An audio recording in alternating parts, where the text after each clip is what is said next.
awe si Manki nos inicia uma conferência que se chama Ducafen. É uma conferência que de experto de salubridade pública rond de região de Dutch Caribbean. Então, Aruba, Bonaire, Curaçao, Sint Maarten, Sint Eustácia, Saba, Bonaire e Holanda também junto. E nós também tratamos esse Manki tópico que tem que ver com infectious diseases, mas também como preparar-nos mesmo conjuntamente para se crise ou para eventualmente a calamidade no terreno de salubridade pública. Eigenlijk is het een conferência que anualmente wordt organizada.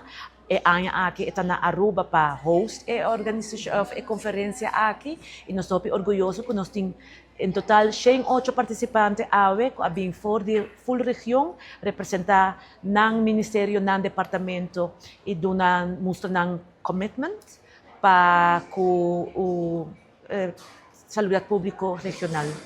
Atualmente, o ponto mais importante é agora que se tem crisis management, essa é nos parte de mais challengement bisa, passou mundialmente tem escassidade de expertos na área de saúde pública e no momento que tem crise, vamos por reaccionar imediato e essa é aquilo que está challenging para uma chiquita assim, para pensar daqui na colaboração e do café na colaboração plataforma aqui nos porta ágil o processo de visa, de indicar qual país tem qual necessidade e o experto não promove devidamente. Dat is heel erg belangrijk voor beide kanten.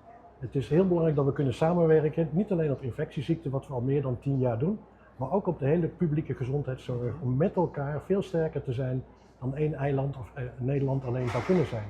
Met elkaar kunnen we heel veel problemen aan, alleen kunnen we dat niet.